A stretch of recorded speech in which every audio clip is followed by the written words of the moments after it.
Colleagues, میرے سارے دوست، جرنلسٹ، قابل احترام جرنلسٹ برادران، آپ کا بہت شکریہ کہ آپ نے یہاں پہ دعوت دی اور بلڈ کینسر کے اوپر بات کرنے کا موقع دیا۔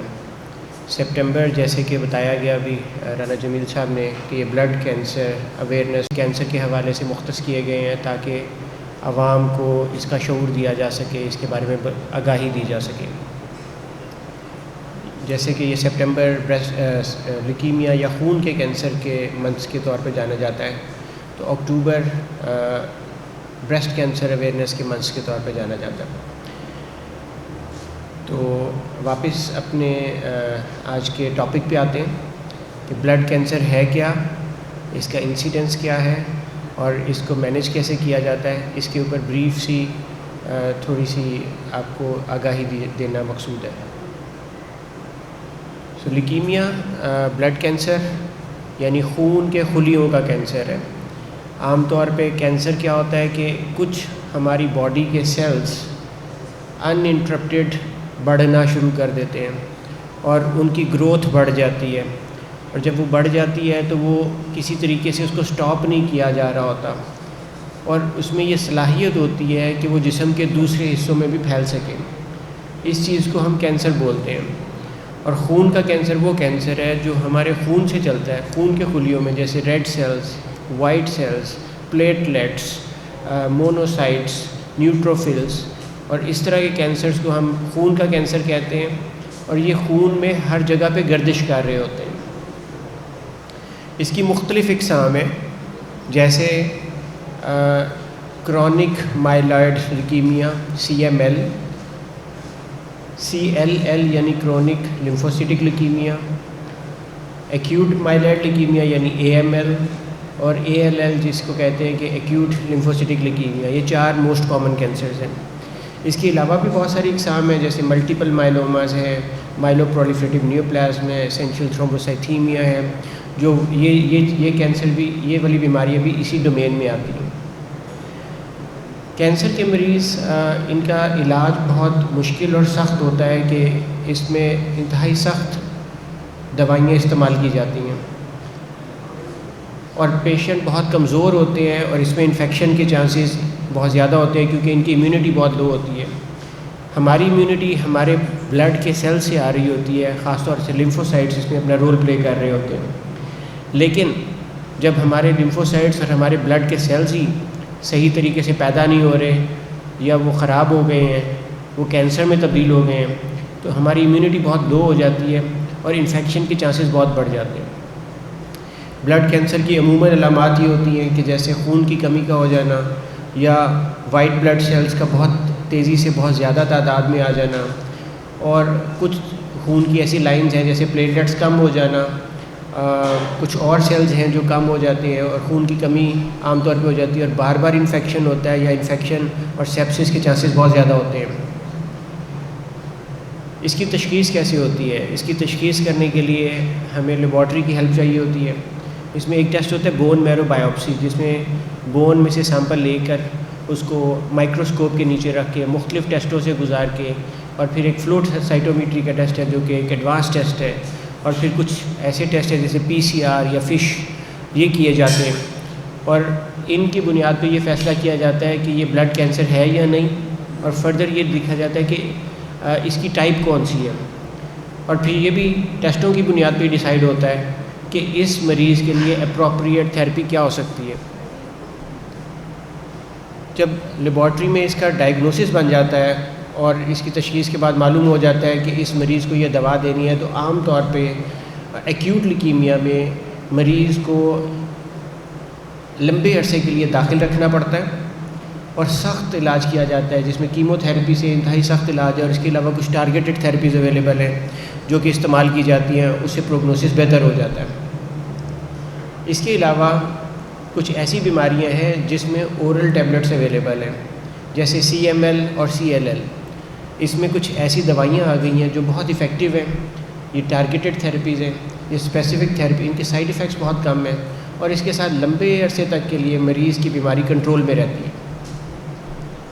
اس کے علاوہ کچھ ایسی بیماریاں جیسے ملٹیپل مائلوما، اور اسینشل تھرومبوسائتھیمیا یا MPNs، ان میں بھی اورل میڈیسن اویلیبل ہیں جن کے ساتھ بیماری کو اچھے طریقے سے کنٹرول کر لیا جاتا ہے اور مریض ایک نارمل یا نیئر ٹو نارمل لائف سپین کے ساتھ اچھی کوالٹی آف لائف کے ساتھ زندگی گزار رہے ہوتے ہیں۔ پاکستان میں ہر سال 8,000 یا اس سے زیادہ مریضوں کو بلڈ کینسر کے ساتھ ڈائگنوز کیا جاتا ہے، اور بچوں کی بڑی تعداد ہے جو کہ بلڈ کینسر کے ساتھ ڈائگنوز ہو رہی ہوتی ہے۔ پاکستان میں بچوں میں سب سے زیادہ پایا جانے والا کینسر بلڈ کینسر ہے۔ ایڈلٹس میں بھی بلڈ کینسر کی تعداد کافی زیادہ ہے، اور بہت سارے مریض ہمارے پاس اس کے علاج اور اس کے داخلے کے لیے ہمارے پاس آ رہے ہوتے ہیں، اور اچھا علاج اگر مل جائے تو مریض کے صحت یابی کے امکانات بھی بہت اچھے ہوتے ہیں۔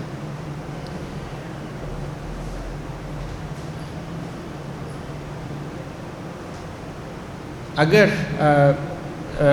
مریض کو شروع کے علاج سے فائدہ ہو جائے تو نیکسٹ اسٹیپ میں یا تو مریض کو آبزرویشن پہ ڈالتے ہیں، یا پھر بعض دفعہ اگر ہائی رسک ڈیزیز ہے جس میں بیماری کے واپس آنے کے چانسز بہت زیادہ ہوں تو مریض کو بون میرو ٹرانسپلانٹ کے لیے بھی جانا پڑتا ہے، اور بہت سارے مریض ہیں جو کہ بون میرو ٹرانسپلانٹ کے بعد پھر شفا یاب ہو جاتے ہیں۔ ایسے مریضوں کا پھر لانگ ٹرم فالو اپ ہمارے ساتھ چلتا رہتا ہے، اور ان کے جو مسائل یا جو کینسر سے ریلیٹڈ نہ بھی ہوں تو اس کے لیے مریض ہمارے ساتھ فالو اپ پہ رہتے ہیں، اور کچھ مریضوں کی بیماری واپس بھی آ سکتی ہے، اور کچھ لوگ ایسے ہیں جو مکمل طور پہ شفا یاب ہو جاتے ہیں۔ بہت شکریہ، تھینک یو۔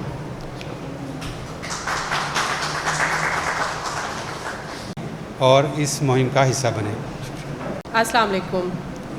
ابھی پروفیسر عباس نے بہت واقعی میں جامع الفاظ میں جو ہے آپ کو بلڈ کینسر کے بارے میں پوری آگاہی دی ہے۔ انہی کی بات کو میں آگے بڑھاتے ہوئے بتاتی ہوں کہ ہمارے ہاں جب بلڈ کینسر کو کسی کو بھی بتایا جاتا ہے، زیادہ تر کیسز میں یہی ہوتا ہے کہ پیشنٹ کسی بھی مسئلے کے لیے جاتا ہے، اس کا کوئی CBC کا ٹیسٹ کروایا جاتا ہے، CBC کی رپورٹ دیکھ کے اس کو کوئی بھی ڈاکٹر یا ایون لیبارٹری کے جو ٹیکنیشین ہوتے ہیں وہ کہتے ہیں کہ جی آپ کو بلڈ کینسر ہے۔ یہ لفظ سنتے ہی جو پیشنٹ ہے وہ فوراً پریشان ہو جاتا ہے کہ شاید میں اب مرنے والا ہوں۔ زیادہ تر کیسز میں مریض کو بس یہی لگتا ہے کہ اب میں ٹھیک نہیں ہوں گا۔ اچھا، جیسے ڈاکٹر عباس نے بتایا کہ بلڈ کینسر زیادہ تر لوگوں کے لیے جاننا یہ ضروری ہے کہ بلڈ کینسر کی مختلف اقسام ہیں۔ چند اقسام ایسی ہیں کہ بہت تیزی کے ساتھ بڑھتی ہیں، لیکن جیسے کہ ایکیوٹ لیمفوبلاسٹک لیوکیمیا ہے، ایکیوٹ مائلوئڈ لیوکیمیا ہے، لیکن ان کا جو بہت تیزی کے ساتھ بڑھنے والی، ان میں اگر بروقت اسی وقت علاج شروع ہو جائے تو جتنی تیزی کے ساتھ یہ کینسرز بڑھتے ہیں اتنی ہی تیزی کے ساتھ ان میں ٹھیک ہونے کی بھی جو ہے موجود ہے، آپشنز موجود ہیں۔ کیمو تھیراپی کے ساتھ عام طور پہ تقریباً جو یہ ایکیوٹ لیمفوبلاسٹک لیوکیمیا سے 70% کیسز میں ان کے ٹھیک ہونے کا امکان ہے، جبکہ جو ایکیوٹ مائلوئڈ لیوکیمیاز ہیں وہ 30% تک چانس ہوتا ہے کہ یہ بہتر ہو جائے میڈیسن کے ساتھ، اگرچہ کہ واپس آنے کا امکان موجود ہوتا ہے، لیکن جو ہائی رسک پیشنٹس ہوتے ہیں ان میں بون میرو ٹرانسپلانٹ کی آپشن موجود ہوتی ہے۔ اچھا، دوسری طرف اگر ہم دیکھیں تو جو دوسرے لیوکیمیاز ہیں جو کہ تیزی کے ساتھ نہیں بڑھ رہے ہوتے اور عام طور پہ وہ زیادہ ایج والے لوگوں کو ہوتے ہیں، جیسے کہ کرونک لیمفوسائٹک لیوکیمیا ہے، کرونک مائلائڈ لیوکیمیا ہے، ملٹیپل مائلوما ہے، ان میں اب وقت کے ساتھ بہت بہتر علاج آ گئے ہیں۔ ان علاج سے تقریباً 80 سے 90% پیشنٹس جو ہیں وہ ٹھیک ہو جاتے ہیں، بشرطے کہ بر وقت ان کا علاج کیا جائے، کیونکہ کئی کیسز میں یہ ہوتا ہے مریض کو بہت دیر سے لایا جاتا ہے اور اس وقت تک انفیکشنز کا، جیسے کہ ڈاکٹر عباس نے بتایا کہ یہ پیشنٹ جب ان کی تشخیص ہوتی ہے اس سے پہلے ہی امیونو کمپرومائزڈ ہوتے ہیں، ان میں انفیکشنز کے رسک زیادہ ہوتا ہے۔ ہماری سوسائٹی اوور آل ہی ہم بہت زیادہ انفیکشنز کا سامنا کر رہے ہوتے ہیں، تو کسی کو TB ڈائگنوسس کے بعد ٹوبرکلوسس ہو جاتی ہے، نیمونیا کے ساتھ پیشنٹس آتے ہیں، انٹل اینلیس کے پیشنٹ کوئی بہت ایڈوانس انفیکشن کے ساتھ نہ آئے، جو کرونک لیوکیمیاز ہیں، جو سلو گروئنگ لیوکیمیاز یا بلڈ کینسرز ہیں، ان میں ٹھیک ہونے کے امکانات زیادہ بہتر ہوتے ہیں۔ اب بہت ساری ایسی میڈیسنز آ گئی ہیں، کچھ یہاں تک کہ کچھ کیمو تھراپی کے بغیر بھی ہیں۔ کرونک لیوکیمیاز میں کئی ایسی میڈیسنز ہیں جو کیمو تھراپیز نہیں ہیں، کیونکہ ابھی تک ہمارے ہاں ایک خوف ہوتا ہے کہ جی ہر چیز کے لیے کیمو تھراپی ہے. اب بہت سارے جدید علاج آ گئے ہیں اور پاکستان میں بھی ان میں سے کافی سارے اویلیبل ہیں, لیکن ضرورت اس بات کی ہے کہ لوگوں میں یہ شعور ہو کہ اگر آپ کو پتہ چلا ہے تو بجائے اس کے کہ آپ کوئی اوور دا کاؤنٹر میڈیسنس لینے کے یا دم درود سے اس کو ٹھیک کروانے کے, آپ علاج کے لیے مناسب جگہ جائیں. اگرچہ کہ جو بلڈ کینسرز ہیں ہم دیکھ رہے ہوتے ہیں تو ہمیں لگتا ہے کہ شاید ہر دوسرے بندے کو بلڈ کینسر ہے, لیکن اوور آل جو بلڈ کینسرز ہیں وہ کم شرح میں ہیں. مختلف جگہوں پہ اس کی کوئی, اگر ہم گلوبل اسٹیٹسٹکس کی بھی بات کریں تو کہیں پہ ان کو 6%, WHO اس کو 6% تک کوٹ کرتا ہے, جبکہ دوسری جگہوں پہ کہیں پہ ان کا جو شرح ہے وہ 3.4%, 3.5% ہے. ڈفرینٹ سوسائٹیز میں یہ ڈفرینٹ ہیں. جو چیزیں زیادہ اس کی کاز ہوتی ہیں بچوں میں اگر ہم بات کریں تو عام طور پہ جو جینیٹک چینجز ہیں ان کی وجہ سے یہ کینسرز آتے ہیں, جبکہ اگر ہم بڑوں میں بات کریں تو اس میں پھر ملٹیپل فیکٹرز ہیں جو کہ یہ کاز کرتے ہیں, جیسے کہ اسموکنگ ہو گئی, اوبیسٹی ہو گئی, یہ بھی رسک فیکٹرز میں آتے ہیں. لیکن زیادہ تر ایکسپوجر ٹو کیمیکلز, ریڈیشن, یہ چیزیں زیادہ اس چیز کا باعث بنتی ہیں کہ کسی کو بلڈ کینسر ہو. لیکن بنیادی طور پہ یہ کہنا ہے کہ کسی پیشنٹ کو کیوں ہوا ہے کوئی بھی قسم کا بلڈ کینسر, یہ مشکل ہوتا ہے. اکثر لوگوں کا سوال ہوتا ہے جب بھی کسی کو تشخیص ہو کہ جی ہمیں یہ کینسر کیوں ہوا, جبکہ ہمارے ارد گرد دوسرے رہنے والے ہمارے سبلنگس وہ سب ٹھیک ہے, ہمیں کیوں ہو گیا. اس کا کسی کے پاس بھی کوئی جواب نہیں ہوتا, کیونکہ کچھ لوگ تھوڑے ہائی رسک پہ ہوتے ہیں, وہ اگر اسی ایکسپوجر کے ساتھ ہوں جو کہ دوسرا نارمل بندہ ہے اس کو ہو سکتا ہے, دوسرے کو نہیں ہو سکتا.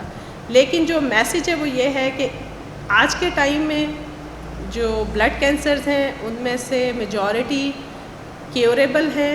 لانگ ٹرم ان کا فالو اپ ضروری ہوتا ہے, اگر ریلیپس بھی کرتے ہیں تو دوبارہ ان کو ٹریٹ کیا جا سکتا ہے, بشرطے کہ ہماری جو فیسلٹیز موجود ہوں. ہمیں جو ہے گورنمنٹ سے یہ ریکویسٹ کرنی ہے کہ ان پیشنٹس کو جو ہے ٹریٹمنٹ دینے کے لیے جو فیسلٹیز کو بہتر کیا جائے, کیونکہ ان کی جو طریقہ علاج ہے وہ اس میں بھی پیچیدگیاں ہیں. اگر یہ کینسر پیچیدہ ہے تو اس کے جو طریقہ علاج ہے اس میں بھی پیچیدگیاں کافی آتی ہیں. پیشنٹس کو اگین انفیکشنز کا رسک بہت زیادہ ہائی ہوتا ہے, اور اس ٹائم پہ پیشنٹ کو سپورٹیو میڈیسن کی ضرورت ہے, لانگ ٹرم ایڈمیشن کی ضرورت ہے. اس کے لیے فیسلٹیز ہونا بہت زیادہ ضروری ہیں تاکہ جو بھی پیشنٹس آئیں ان کے پاس سینٹرز ابھی کم ہیں, سینٹرز زیادہ ہوں جو ٹائملی پیشنٹ کو ٹریٹ کر سکے اور پیشنٹ ٹھیک ہو سکے. شکریہ.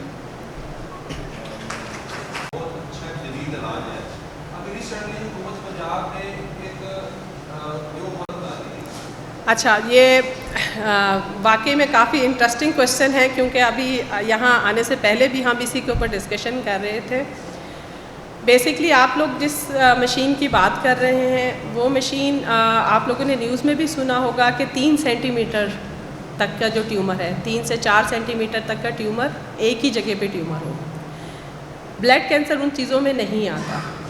بلڈ کینسر جو ہے آپ کی بون میرو سے ارائز کرتا ہے, اور وہ پورے بلڈ میں بلڈ سیلز ہوتے ہیں, تو وہ اس مشین سے اس کا علاج ممکن نہیں ہے. ریگارڈنگ جو دوسرے ٹیومر میں اسی فورم کی توسط سے یہ آپ لوگوں کو بتانا چاہ رہی ہوں تاکہ آپ بھی آگے اس بات کو کنوے کر سکیں کہ وہ والے کینسر کے پیشنٹ جن میں 3 سے 4 سینٹی میٹر کا ایک ٹیومر ہے اور وہ اپروچیبل ہے ایزیلی, سنگل سائٹ ہو, 3 سے 4 سینٹی میٹر کا ہو اور اپروچیبل ہو, ان پیشنٹس کی ٹریٹمنٹ اس مشین کے ذریعے ہے, پاسبل ہے. لیکن جہاں تک بات ہے بلڈ کینسرز کی, ان کے لیے ہمیں کوئی نہ کوئی medicine, systemic therapy, chemo therapy, جو ٹیبلٹس ہیں کیمو تھراپی کی یا naan chemo therapy targeted therapies ہیں وہ ہی دی جاتی ہیں. نہیں, یہی ایکچولی یہ جو سروائیول کینسر ویکسین ہے یہ آج سے تقریباً 20 سال پہلے جو ہے آئی تھی. انفارچونیٹلی پاکستان میں بہت دیر ہو گئی ہے. اگر آپ سٹیٹس دیکھیں تو آسٹریلیا, نیوزی لینڈ اور کچھ اور ملکوں میں سروائیکل کینسر اب تقریباً نہ ہونے کے برابر ہے اس کا انسیڈنس, جس کی وجہ یہ ویکسین ہے. یہ ویکسین بیسکلی جب لڑکیوں کو خاص طور پہ ارلی ایج سے مراد ہے کیونکہ میریٹل سٹیٹس سے پہلے اگر دی جائے, یہ بہت افیکٹو ویکسین ہے. آبادی سے نہیں رکے گی, فرٹیلیٹی پہ اس کا کوئی امپیکٹ نہیں ہے. یہ بیسکلی ایک وائرس, ہیومن پیپیلوما وائرس کے لیے یوز ہوتی ہے, کیونکہ اس تقریباً مور دین 70% کیسز جو سروائیکل کینسرز کے ہیں وہ اس وائرس سے ریلیٹڈ ہیں.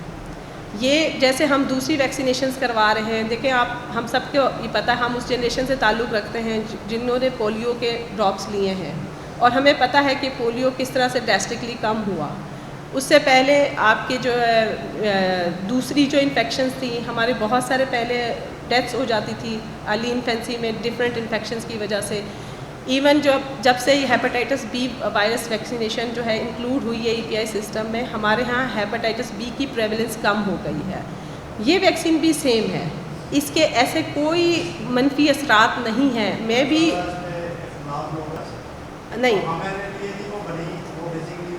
نہیں ایسا بالکل، یہ بالکل غلط بات ہے.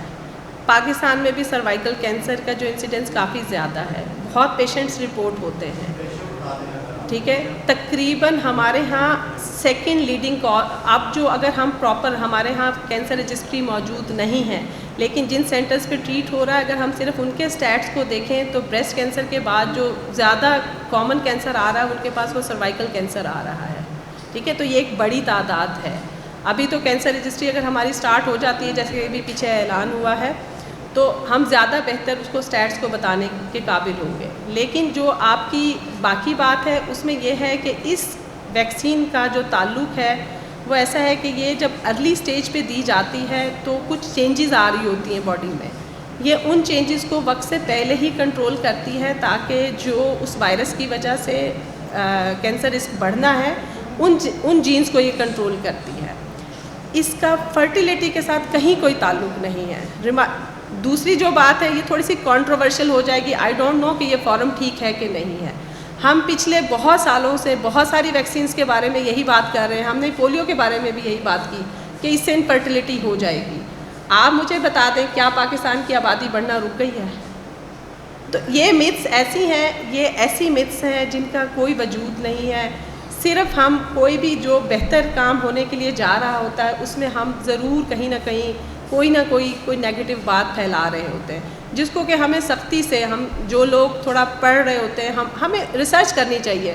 سنی سنائی بات پہ، سوشل میڈیا کی بات پہ اس کو بلیو نہیں کرنا چاہیے. ہمیں فیکٹس کو ریسرچ کرنا چاہیے. ہمیں یہ دیکھنا چاہیے کہ کیا دنیا میں جن کو لگ رہی ہے ان کے کتنے لوگوں کو. آپ کا کیا خیال ہے یورپ میں، امریکہ میں وہ لوگ بچے پیدا نہیں کرنا چاہتے؟ اگر ایسا کوئی پرابلم ہوتا تو وہ تو اس کو بہت پہلے سے ہی اس کو بند کر چکے ہوتے ہیں. ٹھیک ہے. اچھا، اگین وہی چیز ہے کہ بہت سارے رسک فیکٹرز ہیں جو کینسر کاز کرتے ہیں.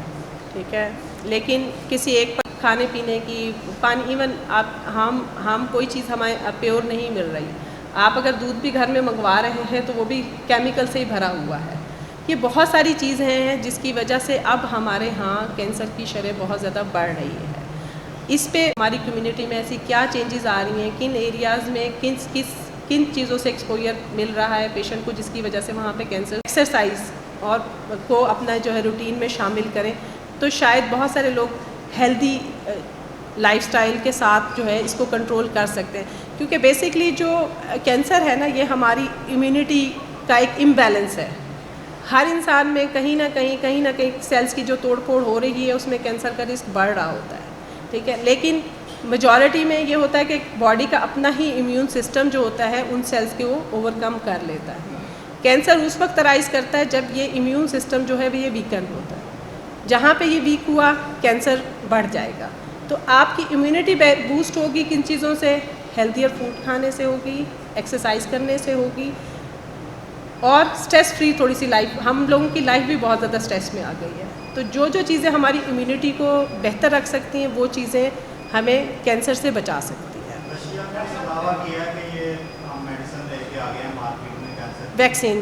ویکسین جی بالکل. دیکھیں ابھی جو ہے وہ ابھی ایک پائپ لائن میں، ابھی وہ کلینکل ریسرچ میں ہیں. ان کی کلینکل ریسرچ کامیاب ہوئی ہے، ابھی وہ پبلش ہوگی، اور اس میں جو بتایا جا رہا ہے وہ اس میں ابھی ٹائم لگے گا، کیونکہ وہ اس کی جو ٹیکنالوجی ہے اس کو عام ہوتے ٹائم لگے گا. بیکاز یہ ویکسین جو ہے وہ پر پرسن بنے گی، ہر ایک کے لیے انڈیویجولائز ہوگی. اس کا کتنا جب وہ اس سے کلینکل ٹرائل سے نکل کے مارکیٹ میں جائے گی تو کتنے لوگ اس سے بینیفٹ لیتے ہیں، نہیں لے سکتے، یہ اس پہ ڈپینڈ کرے گا. Thank you. بلکہ آپ لوگوں کی انتہائی مدلل انداز میں سوالات کے جواب. بسم اللہ الرحمن الرحیم. سب سے پہلے تو ہیمل فارماسیوٹیکلز کا شکریہ ادا کرتے ہیں جنہوں نے یہ آگاہی سیشن کا اہتمام کیا، اور پروفیسر ڈاکٹر عباس کھوکھر اور پروفیسر ڈاکٹر کوثر بانو صاحبہ کا خصوصی طور پر شکریہ ہے کہ لاہور پریس کلب تشریف لائے، کیونکہ ڈاکٹرز کا جو ٹائم ہوتا ہے وہ اگر ہم پیسے کے لحاظ سے دیکھیں تو پھر بھی بہت قیمتی ہوتا ہے، اور اگر مریضوں کے لحاظ سے دیکھیں تو اس سے بھی زیادہ قیمتی ہوتا ہے. تو آپ لوگوں کا بہت شکریہ کہ آپ لوگ یہاں تشریف لائے ایک نیک مقصد کے لیے، ایک نیک کام کے لیے، کیونکہ اصل ہمارا مسئلہ یہی ہوتا ہے کہ ہمیں آگاہی نہیں ہوتی بیماریوں کے حوالے سے، اور ویسے بھی شاید من حیث القوم ہم کنسپریسیز تھیوریز جو ہیں ان پہ زیادہ چسکے لیتے ہیں اور اس پہ زیادہ بلیو کرتے ہیں. تو اس قسم کے آگاہی سیشن کا مقصد یہی ہوتا ہے کہ لوگوں کو تھوڑی سی اویئرنیس ہو سکے، ان کے ذہن میں کوئی کویسچنز ہیں تو وہ کلیئر ہو سکیں. یہ صرف یہ کوئی چند لوگ نہیں ہیں، لازمی طور پر یہ کہیں اور بھی بیٹھیں گے اپنے آفس جا کے یا اپنی فیملی میں یا اپنے دوست احباب کے ساتھ، تو اس چیز کو ڈسکس کریں گے جو آپ لوگوں نے یہاں بات کی ہے. تو یہ یقینی طور پہ یہ آپ کا جو میسج ہے یہ چند لوگوں سے چند سو لوگوں تک اور چند ہزار لوگوں تک بھی پہنچنے کا ایک ذریعہ بنتا ہے. تو آپ لوگوں کا بہت شکریہ، آپ لوگ تشریف لائے. تو اس آگاہی سیشن اور میڈیکل کیمپس جو ہیں یہ لاہور پریس کلب میں ہم وقتاً فوقتاً لگاتے رہتے ہیں، اور اس کا مقصد صرف یہی ہوتا ہے کہ اپنے ممبران کے لیے جو صحت کے حوالے سے ان کے ذہن میں کوئی سوالات ہیں، ان کے جو مسائل ہیں، اسی حال میں ہم بہت اچھے میڈیکل کیمپس لگاتے ہیں جہاں پر باقاعدہ ٹیسٹ اور یہ آگے مزید بھی انہیں سہولت فراہم کی جاتی ہیں. اور اگر ہمارا ہیمل فارماسیوٹیکل کے ساتھ ویسے بھی ایم او یو بھی ہے، ان کی دوائیوں ادویات جو ان کی ہیں اس حوالے سے کہ اگر ہمارے کوئی نیڈی ایسے دوست جو وہ دوائی استعمال کر رہے ہیں ان کی، تو ان کے لیے بھی خصوصی طور پر تقریباً 1 سال سے یہ چیز چل رہی ہے. تو ہماری کوشش ہوگی کہ آپ لوگ وقتاً فوقتاً تشریف لائیں، آپ یا آپ کے مزید دوست جو دیگر بیماریوں کے حوالے سے بھی ہم اس پہ بات کر سکیں. لاہور پریس کلب کے دروازے ہمیشہ آپ کے لیے کھلے ہیں. آپ ویسے بھی آنا چاہیں موسٹ ویلکم جب، اور اگر اس قسم کے سیشن کریں تو ہمیں زیادہ خوشی ہوگی. تو میں بہت شکر گزار ہوں آپ لوگوں کا. Thank you.